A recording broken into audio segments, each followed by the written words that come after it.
அந்த பரமாத்த குருவும் அவங்களோட சீடர்களும் என்ன பண்ணாங்களாம், ரொம்ப தூரம் நடந்து பயணம் செய்ய ஆரம்பித்தாங்களாம். அப்படி போயிட்டே இருக்கும் பொழுது அவங்க நடந்து போகும் வழியில் ஒரு ஆறு குறுக்க போயிட்டு இருந்துச்சான். அந்த ஆற்றை பார்த்தோன்னே அவங்களுக்கு பயம் வந்துருச்சு.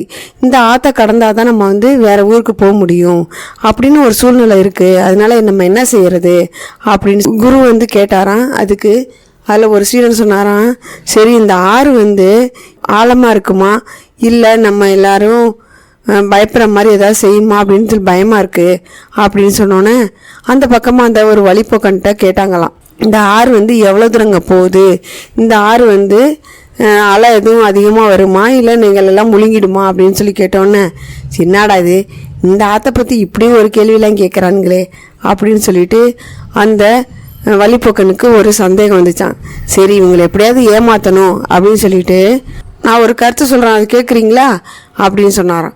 சரி நீங்கள் சொல்லுங்கள் அப்படின்னோடனே, இந்த ஆறு பயங்கரமான ஆறு, நீங்கள் ஆறு தூங்கிருச்சா முழிச்சிருச்சான்னு பார்த்துட்டு அதுக்கப்புறமா நீங்கள் போங்க அப்படின்னு சொல்லிட்டு அவர் போயிட்டாராம்.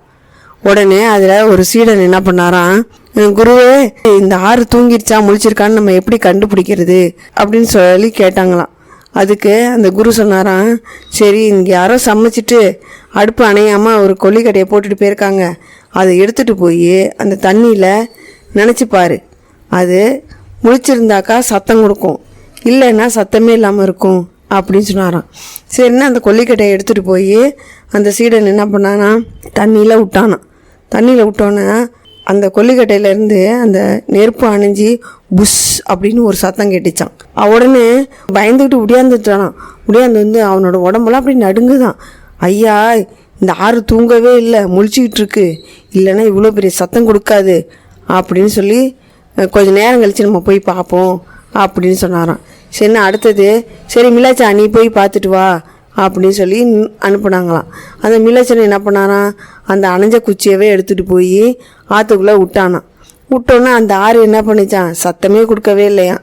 சரின்னு மிலச்சனுக்கு பயம் இல்லாமல் சரி ஐயா இந்த ஆறு தூங்கிடுச்சு, சத்தமே கொடுக்கல அப்படின்னோடனே, சரி வாங்க நம்ம ஆற்றை கடந்து போகலாம், நம்ம ஒருத்தர் பிரியாமல் இருக்கணும், அதுக்காக நம்ம என்ன செய்ய போகிறோம், நம்ம ஒருத்தர் கையை சேர்த்து கோத்து பிடிச்சிக்கிட்டு போவோம் அப்படின்னு சொல்லிட்டு என்ன பண்ணாங்களாம், 5 சீடர்களும் அந்த குருவும் சேர்த்து 6 பேராக நடந்து போயிட்டே இருந்தாங்களாம்.